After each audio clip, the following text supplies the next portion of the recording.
Irreverent, entertaining, cool. You're listening to LA Talk Radio.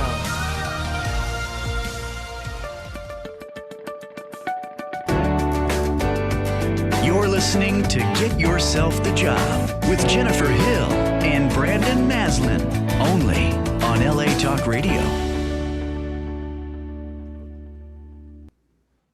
Well, happy Monday, everyone. Happy post-election Monday. Hopefully many people have a little sense of peace of mind now. I know we were all on pins and needles just waiting for any results to come out. So we're so excited this week to continue with the focus of diversity and inclusion. And in today's topic, we're going to talk with two best-selling authors about the idea of allyship in the workplace. Now, before we introduce you to them, though, we of course want to thank you for tuning in, being here with us. If this is your first time joining us here, welcome. The show has been on now for over 4 years, almost 5 years. And the purpose of the show is to help anybody out there connect to their purpose and to being the best leader and the best person in your life and having all of your hopes, wishes, and dreams come true. Now, that might be a lot to fulfill, but we are committed to somehow, some way doing that week in and week out.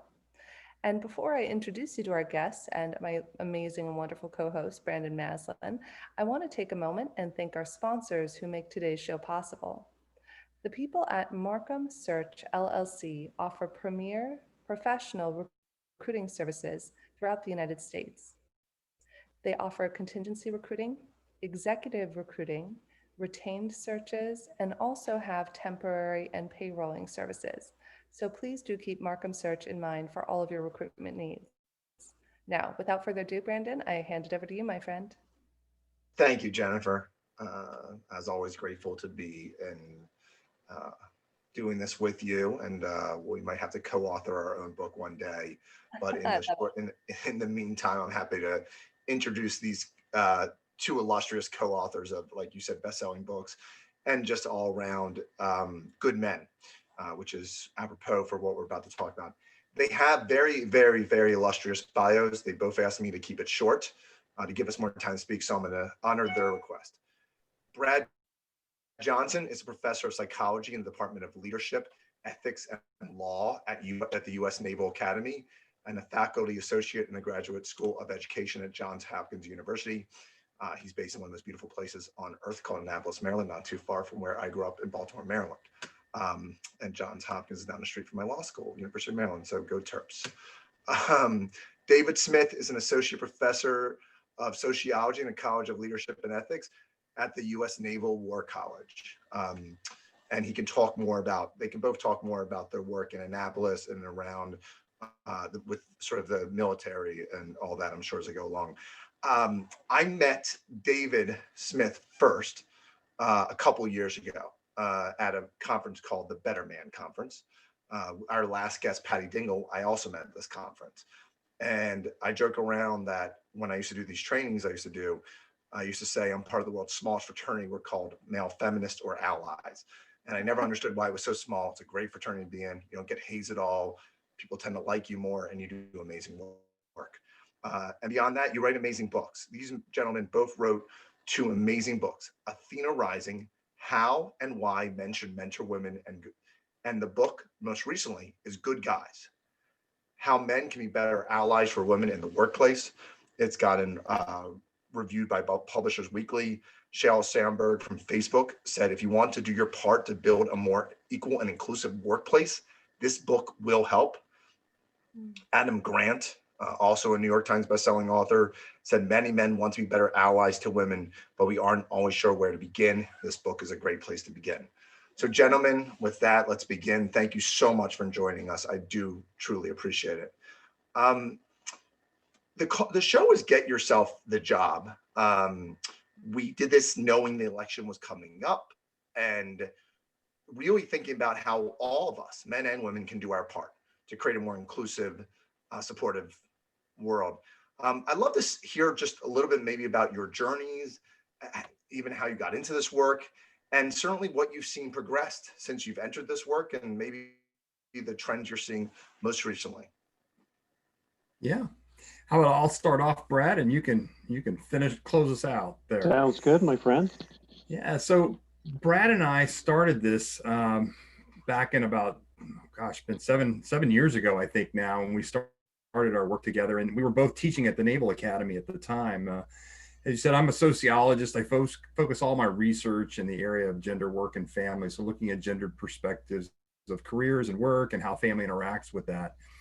And Brad has done all of his research as a clinical psychologist in the area of mentoring relationships and what makes for great mentoring relationships. And we were having some good conversations back in the day about how we could engage more men in this conversation and why weren't more men in this conversation. First and foremost, we were looking at how to level the playing field in terms of access to important professional resources like mentoring and sponsoring advocacy in the workplace, and looking at the research, and there just wasn't a lot out there. And so we decided that we would do that, and we would make the effort to do the research and go out there and pull this together. And that led to the first book, Athena Rising. The focus very much on what made for great mentoring relationships. And the methodology on there was beyond just bringing together the best social science and the best behavioral science evidence. And again, both books are very much evidence-based books, but also really important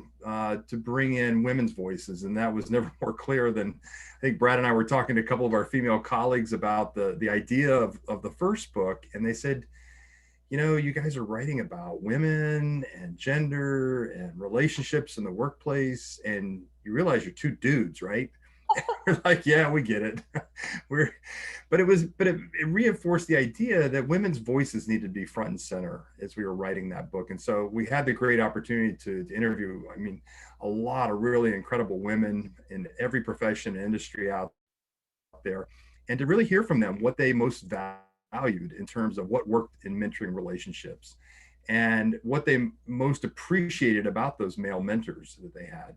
And then we had a chance to go back and interview most of their male mentors and ask them about their own experiences in those relationships and why they engaged in that work and why it was important to them to do that. From there, about a year, the book came out in 2016. About a year later, about the time you and I think you and I met, Brandon, Me Too was going just viral, widespread around the world. And it was really changing the nature of a lot of the conversations we were all in. And in particular, Brad and I felt like we were getting pulled into more and more of these conversations around what it meant, not just to be a mentor or a sponsor in the workplace as men, but how do we show up as allies every day, no matter what level of leadership you're in, what you do out there. There was a broader conversation that needed to be had. And so again, we looked at the research, not a lot out there because this really started around the LGBT community back in the 60s and later on around race, and gender has kind of been late to the game here over the last decade or so. And so we decided we'd go out in there and do our own research for this one in particular. So Brad, I'll let you pick it up from there if you want. Yeah. So, I'm just thinking of the focus of your show on getting that job. And I'm guessing that a lot of women watching, this show can relate to the fact that, especially in male-centric organizations and male-dominated professions, women don't get sponsored and mentored as much, right? You look at the evidence and you see men are very comfortable mentoring other men. And women are often falling through the cracks at the junior level, right? Because they look up the chain of command and it's mostly men the farther you go up. And so if men are not willing to lean in and engage and sponsor, women often don't get mentored. And for that reason, you find that when a woman has a male mentor, she makes more money and gets more promotions. And it is not because guys are better mentors. It is simply because men often hold those more senior positions. They're in a place where they can share their social capital. So why do guys sit on the sidelines? This is one of the major findings from our book, Athena Rising. Dave and I were wondering, why are the guys not engaging as mentors? And this was even before Me Too. And we developed this syndrome called reluctant male syndrome because there were so many factors here. Guys are anxious. I wonder if I make that overture, how that will be received, right? Or what people will think, or what she'll think. I don't have a script for mentoring a woman. I have man scripts for all kinds of different relationships with women, but no one ever shared with me how to have a professional non-romantic relationship with a woman in the workplace. And so if I don't know what to do, I stay on the sidelines. Other guys struggle with biases, right? And they're not even aware of it, unconscious stuff. Yeah, she's really nice, but I don't really see her as a future leader, in the company. So if that stuff is going on, men may not engage. So all of that was happening, and then Me Too came along, and we're happy to talk about Me Too. We have some strong feelings about the false narratives around that issue. Wow, guys, so much to talk about today. First, before we dive into any further conversation, I want to acknowledge you both. I believe you both served in the Navy, correct? Yes. Correct.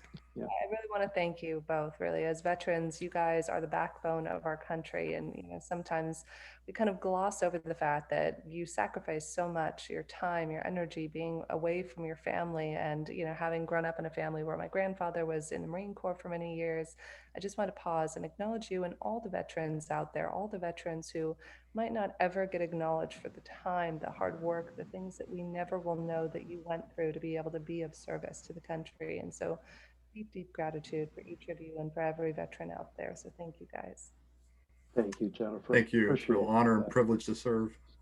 Yeah, I can't thank you enough. And I think that's an interesting thing. I'd be curious to hear what your thoughts are on the book or in your personal lives on how gratitude might play a role in creating healthier relationships and symbiosis. Like if I were a man and I were thinking, okay, maybe I might want to mentor someone, perhaps the safest avenue with the Me Too movement and everything going on would be to acknowledge something that one of your people who you're working with that you're grateful for, an attribute that they bring to the table, or maybe it's a presentation they did, and then that kind of would bring you to a neutrality level and then begin to develop a relationship from there.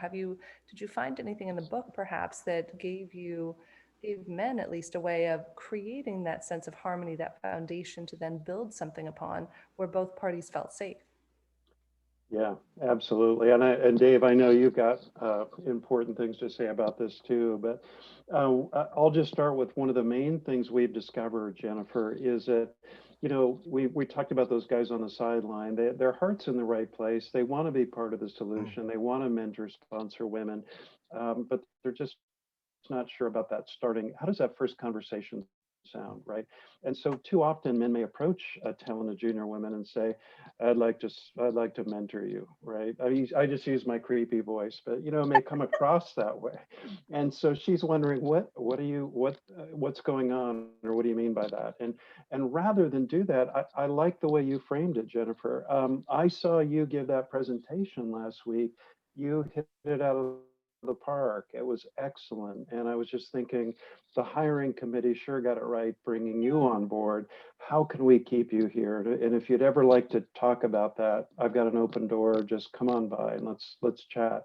That is quite different. It's very contextualized. It reduces anxiety about that conversation. So I think that is an important starting point. And then it's all about trust, which in our work for good guys, we found that establishing trust with women, establishing friendships is a key part of allyship, and men have got to take responsibility for that. But Dave, any trust thoughts?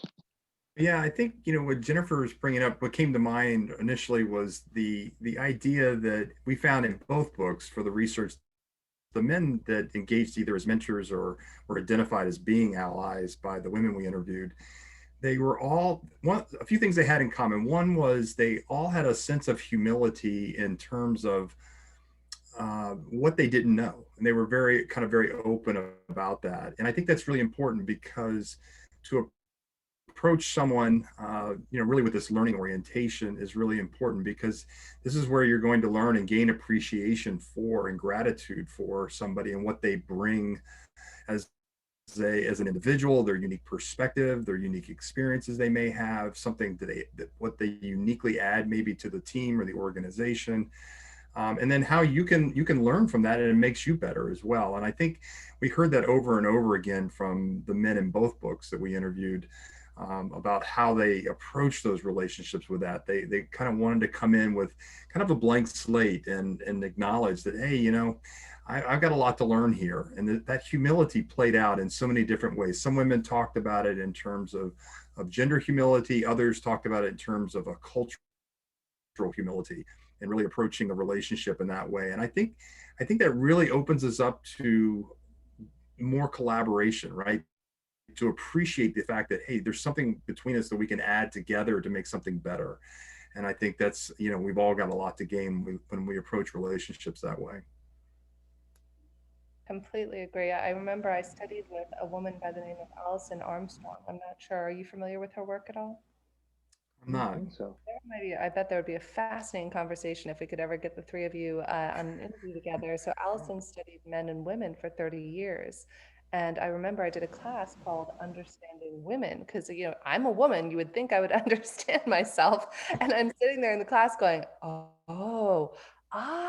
that's why I do that. And how I love that she applied some of the stuff in business is I like to think of it as apples and oranges, right? So you have an apple who might be somebody who has more feminine qualities. And in today's world, I think it's important to acknowledge that there are different ways that people accept themselves and how they view themselves. And so you have somebody who has more feminine qualities, and then perhaps an orange who has more masculine qualities. And we can all vacillate between our masculine and feminine. And I remember having something like just a drop that was like, oh my gosh, I can't believe I never knew this. When somebody's in orange mode, be it a man or a woman, they become single focused, track the deer, hunt the deer, do this, and they actually can't hear or see what's going on around them. And so for me, having run a recruiting company for over 10 years now, what I found was there was often an accidental adversarial relationship between men and women in business because you would have some women who were oranges and some men who were apples. But a lot of the time, they wouldn't know how to connect with one another because if you're talking to an orange and they can't hear you because they're focused, you might take it personally and think, oh, that person hates me. And so one of the big opportunities for growth, I think, for us as human beings is teaching one another to have empathy and compassion, that it's not you, the person who's mentoring you isn't being short with you because you're a woman. That person's being short with you because they're single focused on something and they need to pivot and step away from that to be able to engage with you in a softer way. Does that make sense? Yeah. Reminds me a lot of Deborah Tannen's work around communication in the workplace. Yeah, I just think it's so important to understand that as a baseline, that it's not a you versus me thing, that we don't all come in the same bucket of man or woman. We all have so many different flavors that we can show up in today's world. Brandon, what are your thoughts? What questions do you have about the book? Well, I mean, there was a lot of alignment with what I was thinking because and thank you both again for your service, and I find that being such a wonderful. I wonder how that played in to the work that you do. You know, that word alpha is an interesting word that gets thrown around in our work a lot. I've probably been in 400 rooms, 290 of them have been all women, and every now and again, I'll get to ask the question of, well, why you, Brandon? Why are you gonna have an issue if it's all women? And I say, well, the only issue is gonna be if it's all men. In my experience, that's the only time where it's been hostile, it's been ugly, it's been, and I thought that was beautiful that you pointed out humility as an entryway. Humility is an honest point, right? I always start a lot of presentations like, if I mansplain anything, smack me, right? Because I'm doing something horribly wrong. It's why I take a conversational approach because I want to learn. I love getting in a room and learning together. I'm wondering if you can talk about to get to what Jennifer alluded to, which is where humility, how do you create humility? How can you have more humility?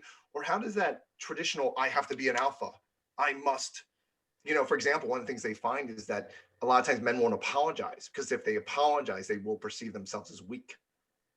So I'd love to hear anything you have around those sort of ideas. Yeah, really important, Brandon. And it reminds me of a recent strategy that Procter and Gamble used. They recognized that they were bringing in all these talented women.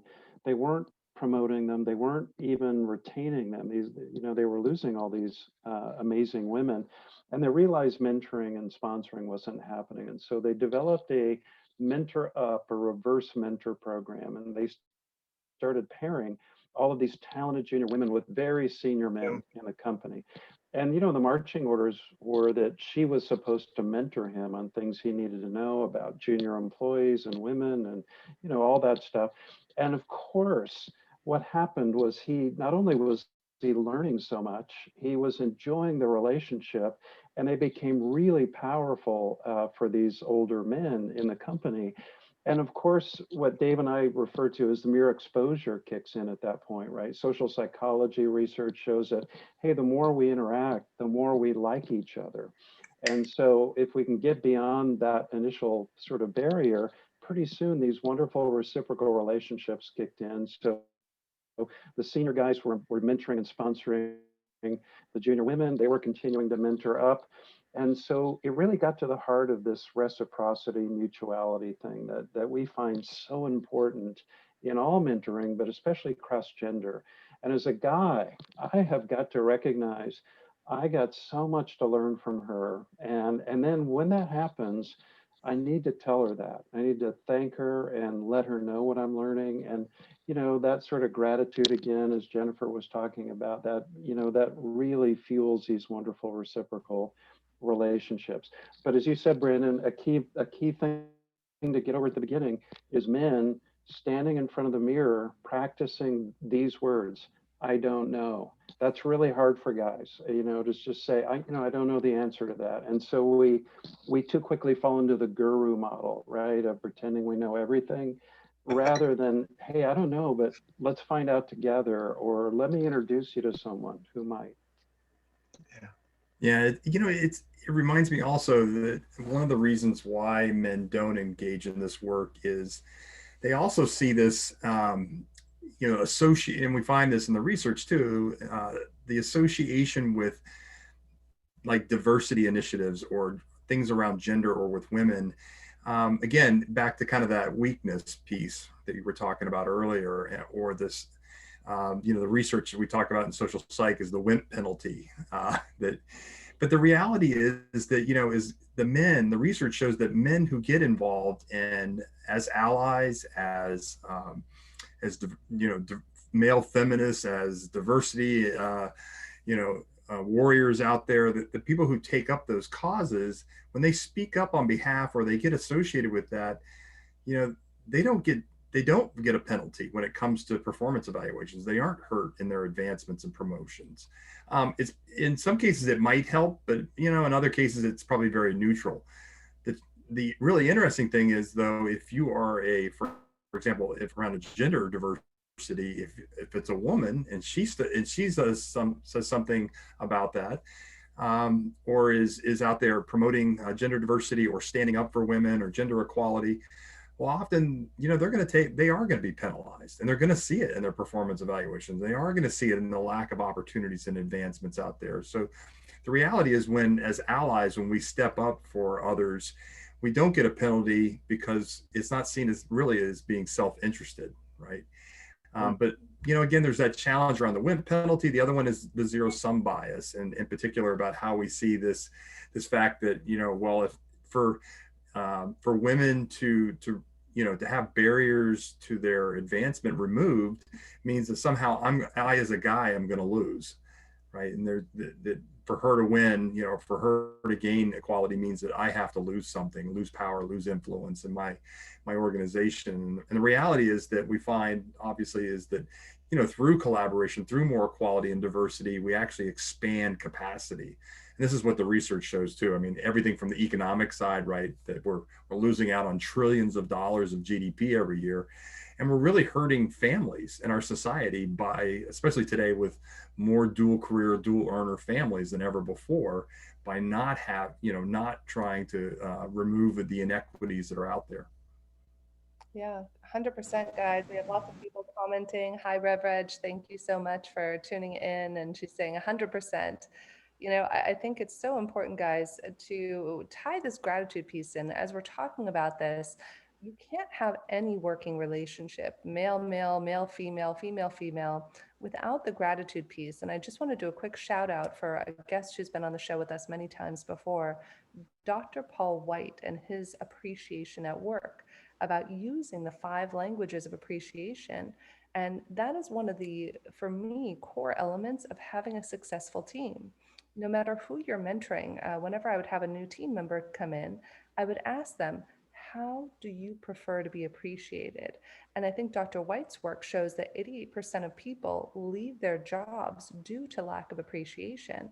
And imagine if we all just paused, we took a moment, and the people who we're mentoring, the people we're working with, they said, how do you prefer to be appreciated? Do you want that quality one-on-one time? And I'd be curious to see too, is for men versus women, perhaps, I have no idea, it might be that women want more one-on-one time and men want more words of affirmation, or it could be the complete opposite. But we can't go around blind in the dark guessing this stuff, and that's why it takes communication. I think that anything in allyship is going to first require strong levels of communication and willingness to see our blind spots. Yeah, absolutely. And it reminds me, Brad, and you probably have ideas about this too, but it reminds me of and we found in our work that in particular, the importance of having, for example, cross-gender, cross-sex friendships, close personal friendships in the workplace. The value of that was having this inner circle of people who you could count on to kind of have your back and to give you feedback. So for example, if they're trying to be a better ally out there, if you step in, or you say something that didn't land quite right, you've got somebody there to pull you aside and go, hey, when you said that today, I don't know if you noticed, but several of the women in the group winced when you said that, and here's why. And you're like, oh, yeah, I had no idea. So they help to reveal some of the blind spots. They give you that, again, only as a friend can do, because of the trust relationship and the gratitude you have in that relationship, can give you that kind of feedback that is so important. It also helps to remove what we would consider kind of the allyship gap. And this is a really aspirational part of it that, a lot of times, as we said before, a lot of guys want to be and believe in gender equity and equality in the workplace, but just not really sure how to do it. But some guys believe in it, and therefore they think they're doing it too. It's much along the same lines of the conversation we've had in our country for the last 5 months about racial equality. And in particular, it's not enough to go, oh, well, I'm not a racist, so therefore, I'm helping to create an anti-racist, world that we live in. Well, no, it doesn't quite work that way. You actually have to do something to dismantle, right, to disrupt the status quo of what's going on there. It's not enough for you to be silent and complicit in that way. Yeah, and when I heard you talking, Jennifer, about that, finding out what your mentee or mentor most would like to have, it reminded me, one of the things that Dave and I have written about is the Michelangelo phenomenon in relationships. And it's this wonderful stream of research in psychology on close, intimate relationships, whether they're romantic or mentoring or friendships. And it's all built on the metaphor of Michelangelo. So as a sculptor, he was quite humble. And he would say, when a sculpture was finished, to emerge from the stone, he would say, hey, I'm as surprised as everyone else that David came from this. I had no idea what was in there. My job is to remove all the detritus on the outside so that this beautiful form that's already there can emerge. And we really think that the best mentors think that way, right? They have that kind of humility. That requires me to listen. It requires me not to try and fix her or fix her problem or jump to conclusions. I got to do the discernment. I got to listen. I got to hear what her career dream is, what her life dream sounds like. And then I have the opportunity to do the affirmation, right? Once I hear it, I can say, I see that. I see you that way. And I'm going to start looking for opportunities to let you express that, in your career as you're moving forward. One question that arises from what you're talking about, which is the what you're seeing as productive for women and I assume healthy for men and organizations. Dave, the event we attended, I don't know if you remember, there was two breakout sessions. One was upstairs, and it was for all the guys, and there was an event downstairs for all the women. And me being me, I beeline for the group that was all women, because I figured I don't know what I was going to learn upstairs, but I figured I'd pick up a tip or two downstairs. And a few guys were with me, but the number one thing I picked up there was, and this just came up for one of my clients, men. You talk about anti-racist. It's not enough to be right. You have to be. It's an action. It's an action you take. And one of the things that came up downstairs that was so brilliant, they talked about, was about conflict, and they had about 10 tips. I remember one, it was number 5, and it was, don't talk to someone about their intent, talk about impact. Because what I've seen a lot from my clients, specifically women, and sometimes men, is, well, that wasn't my intent. That wasn't my intent. It might not have been your intent. This was the impact. And I thought you did a beautiful job when you talked about that. Hey, be friends with women, because they're going to tell you the impact you have, regardless of your intent. I'm wondering, though, if you're seeing a trend, even in the 6-7 years that you've been, heads down in this work, so to speak, or probably your entire lives, if there isn't a trend for more, let's call them the good guys, but let's talk, if we don't want to do that, let's use the mentors and the advocates and sponsors.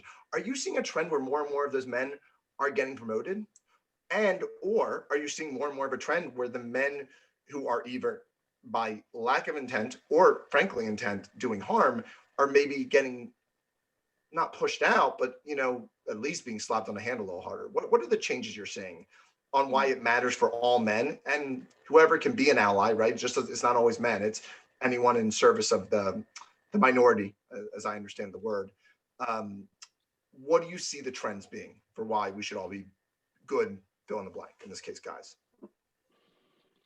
Yeah, this gets back to a little bit of the kind of the business case around this conversation. It's not completely, but to me, and most importantly, I think the leadership branding aspect and who you are as a leader. And I think we talk about this all the time, the fact that the 20th century, the workplace that our fathers and grandfathers grew up in, that was one style of leadership, and it was a very masculine style of leadership. It was very direct, command and control, hierarchical, which fit a very, as Jennifer so well put it earlier, the orange outfit right there.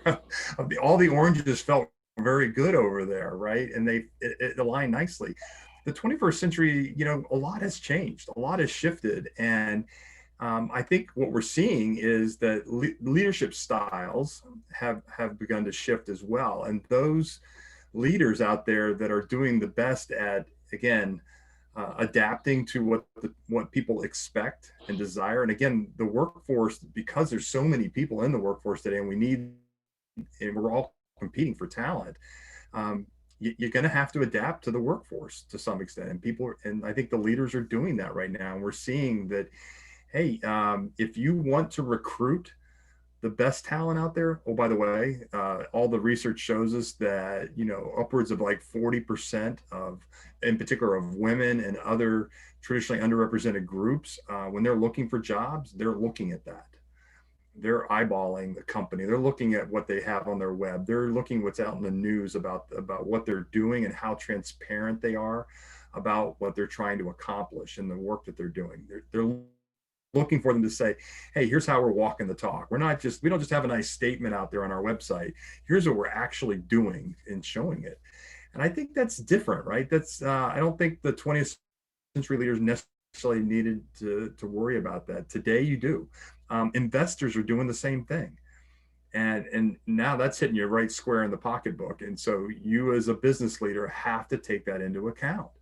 And we're finding all sorts of, again, accountability being put into that too for leaders, all the way up to the board, to the C-suite, and on down. Today we're seeing more and more examples of how leaders are being held accountable for all of these different kinds of not just diversity and inclusion, but really just what their company is all about and who they're all about as a leader. You just can't be anybody you want today. Well, some people can, but not everybody can be that today.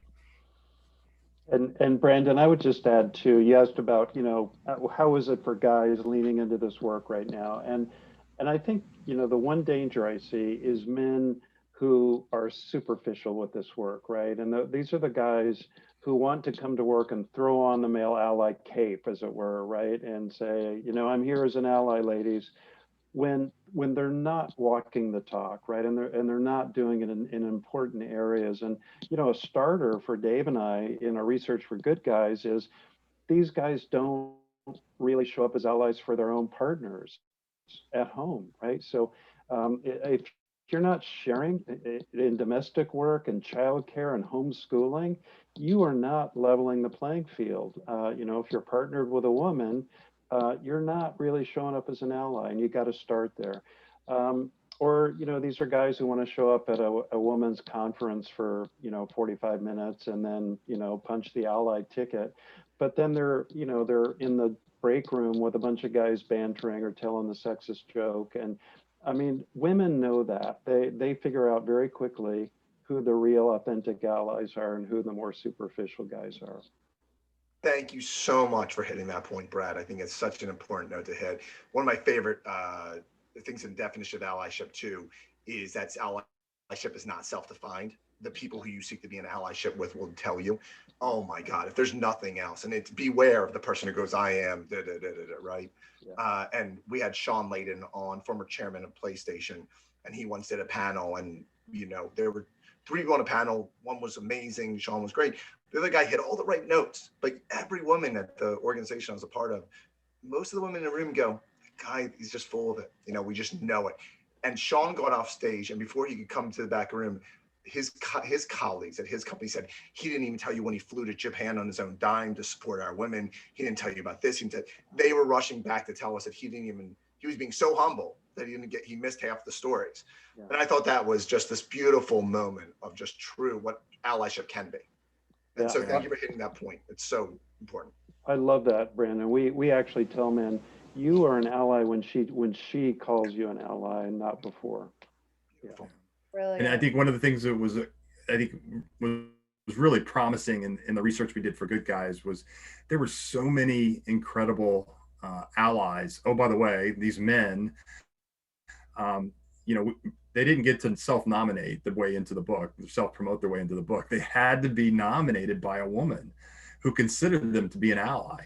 And these women gave us, I mean, there were just so many. There's no way we could have interviewed them all, but there were so many, and they're doing such great work. And I think one of the challenges we have is that as allies, because of the humility, right, that we're not out there talking about it. People are not talking about it. And we've got to find a balance out there about, you know, of showing and applauding and appreciating, you know, the work that's being done here. Again, not to put them up on a pedestal, because that is not what we're trying to do, but to demonstrate and to role model, and especially role model for the junior men out there, this next generation of workers out there in the workplace, that, hey, this is what's appropriate. This is what we expect of you. And we hope you're going to take it on as well. Jennifer, you running a company and seeing this as long as you have and hiring, I'd love your thoughts on this before we. Yeah, it was interesting for me having run a company for, 8 years, 9 years, something like that. I had one male who came into my company.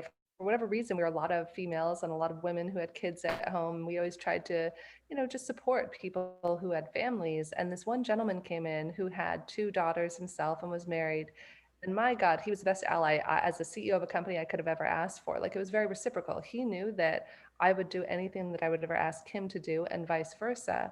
And it was one of the easiest, most effortless relationships I ever had. But having not really worked for any companies, having more built my own companies, I had to go outside the organization to find male mentors. And that's why I'm a huge advocate to find the Brandons of the world, find, you know, the David and the Brads of the world, because for me, probably 3 of my greatest teachers that helped me get to the point where I was able to build a company and sell a company were my male mentors. I can actually probably name 5 off the top of my head. And I love that. So if you don't have somebody you can go to and feel safe with within your organization, know that Brandon is an executive coach, and that you have Brad and you have David and you have all of these incredible male leaders out there, and you can pull from that knowledge. And I certainly wouldn't have sold my company if it weren't for all of the incredible mentorship that these gentlemen gave me. I think it's a great point you made about the CEOs with daughters, and it's an interesting, a little bit of a tension because sometimes men will stand up and say that what really got them interested and involved in gender equity and allyship is when their daughter was born, and then all the women are like, oh wow, so you had to have a daughter, right, to suddenly treat women equally. But the point I think is there's two here. One is that the personal connection is important because it ties in, it gets in touch with people's sense of fairness and justice. And it might be a daughter, it might be a spouse, it might be a colleague, a peer, a mentee, but it's important to find that because it helps to understand the motivation to do the work. And so I think that is important. And the other part of this is that I think recognizing that, again, these men who have daughters, the ones that really get it are the ones where they have a really meaningful relationship with their daughters and are involved in raising them and socializing and in the sports and activities and all the parts of their lives. The fathers that aren't involved and aren't engaged, you're probably not going to see that. So it's not just the fact that they have a daughter, they're an involved father in their daughter's lives, and the daughters are having an effect on them, and they're having an effect on their daughters too, because again, if they're being good allies, the research, when Brad and I did, found that these daughters are more likely to go on to achieve their career aspirations, and they're more likely to go into non-traditional professions. Totally understand. Well, oh my gosh, gentlemen, we can talk to you for hours. We're going to have to do another show with you about this. We could go on and on, but we want to make sure that people, know where to find the book, and would love to hear any closing thoughts from either one of you on what people could take away. If it was like one little gem that people could take away from today's show, I would love each of you to share that and then remind us of where we can buy the book. Yeah. Well, maybe I'll start, Dave, and just given the nature of your awesome show about finding that job, I think I want to circle back to this issue of sponsorship, and for any man listening to this show, and I hope there are a bunch of them, remember that a huge part of allyship is the sponsoring, and here's your litmus test, guys. If you have a talented woman that you are mentoring, or that you should be mentoring, you've got to do the sponsorship. And the litmus test is, are you talking about her when she's not even in the room, right? Are you telling other people how great she is, what she's achieved, why she's ready for the next promotion or stretch opportunity? If you're not talking about her behind her back in a positive way, you need to work on your sponsorship. That is absolutely required if we're going to get to real diversity and equity when it comes to gender. Yeah, and those stretch opportunities are critical. And we all know this, and no matter what line of business you're in, that stretch opportunities are critical to moving up and advancing. And too often, again, guys get that based off, again, our potential, but women have to already have the experience in that to advance. And it's a catch-22 for women in so many cases like that. The last piece of advice I would have is around the similar idea, but recognizing one of the things that was so critical in that we found a lot of the male allies in our book exhibited was the way that they understood how the limelight, the focus of attention would automatically come to them in a meeting, in a room, in any situation because they were a dude. They were a dude who the influence already was there. And so they recognized that when that attention would come to them, when they had an opportunity to what they would call decenter, right, to take the focus of attention off of them and shift it to someone else, that they would do that. And they would think about, all right, so where can I shift the attention to somebody else? It doesn't need to be on me at this moment in time. It doesn't always have to be on me. And they would go, hey, that's a great idea, but I really am curious what Jennifer thinks about that, because she's really the expert on this topic. And just very subtly, just kind of tossing you the mic and giving you putting the light over there on you. And that decentering is so important because it's an acknowledgement of sometimes the privilege we have. And once we've acknowledged it, then we can figure out what we want to do with it. And so we hope more people will be really curious and interested in reading more about Good Guys and how we can get more men engaged in allyship. And you can find more about us on workplaceallies.com is our website for Brad and I. And our book is available through HBR Press, Harvard Business Review Press, and available in your local bookstore or on Amazon.com or your favorite place to order books. Wonderful. Thank you guys so much. It was such a joy to have you join us here today. And thank you for being male allies, each one of you. And that includes you, Brandon, my friend. That's why I couldn't have thought of a better co host when we decided to do this together, because you're just such a champion, my friend. And it's great to have champions who have a cause. You know, when you get out of bed, you want to make the world a better place. So I acknowledge each and every one of you for being one of those gentlemen. Thank you, Jennifer. And thank you so much. You know how much I appreciate you and value you, and you've sponsored me by asking me to do this. Um, Brad, it's been a pleasure to talk to you and get to know you. Enjoy that beautiful town of Annapolis. David, one day we're going to have one of those IPAs together, hopefully, again. And I genuinely appreciate you both. I've said it many times. I'll say it one more time. Best fraternity on earth is this group of men who are passionate about this work and are humble enough to do it. So I'm grateful to be in your company. Seriously. Thank you both. Thank you Thank both for you, having Brandon us. and Jennifer. Thank you. Delight to be with you. Absolutely. Thank you guys so much for joining us today. And we'll now turn it over to Brandon. You gentlemen are welcome to hop off as people run out to buy your book wherever they can find it. And Amazon. Yeah. Amazon, exactly, or bookstores. And Brandon, if you want to give us our takeaways, I know you're always the genius with the takeaways. Yeah. God, it's the second week in a row where like I like the threes. I'm a big three guy, and yet here we go. It's because my daughter's three, but I don't have three again, and we'll try to dwindle it down. If you get yourself a job on Apple Podcasts or anywhere else, you'll see our description where we put in these tips. Share your social capital. I love that. Establish trust. We talked about that last week. I think the trust in this modern world is transparency. Sense of humility truly matters. I think those are two amazing men. I hope you saw how humble they were while still they're big deals in this field. And it was just, just a joy, right? Mentor our programs. I love that. Mentor our programs. If you run a company, if you're in a company, start a mentor our program where young women mentor the men how to be better men or good guys. The more we interact, the more we like each other. Oh, that's beautiful. Practice. The art of I don't know. Practice the art of I don't know. Allyship reveals blind spots. It is not self-defined. Sponsor. Stretch opportunities are critical. Shift focus and attention. Toss the mic. I love that visual. Find them on Workplace Allies.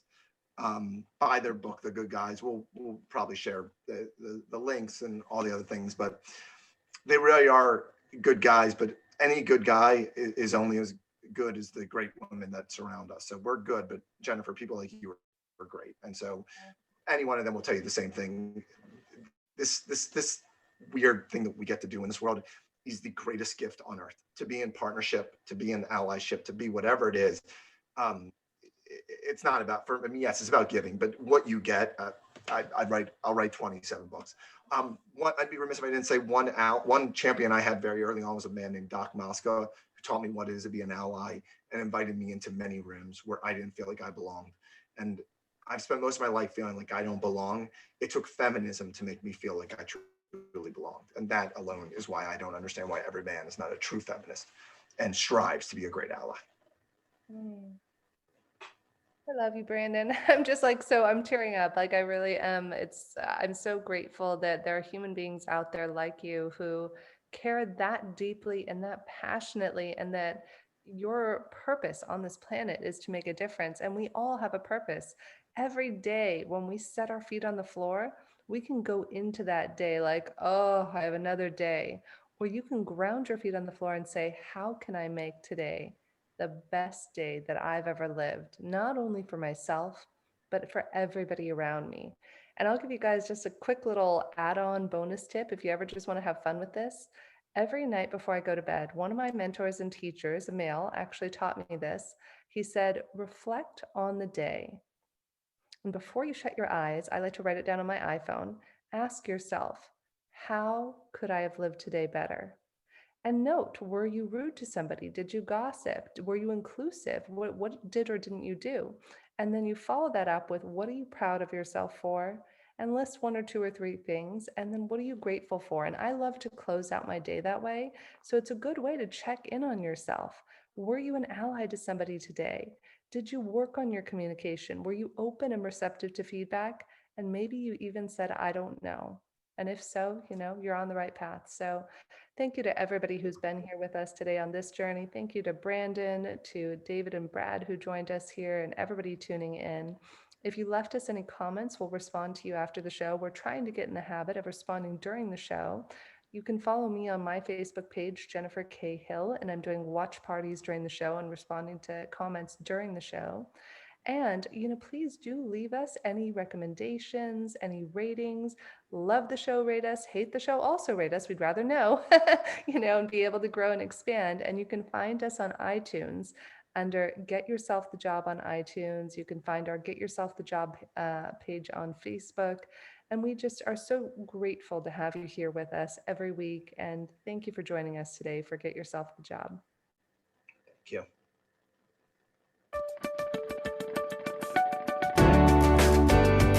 You're listening to Get Yourself the Job with Jennifer Hill and Brandon Maslin, only on LA Talk Radio.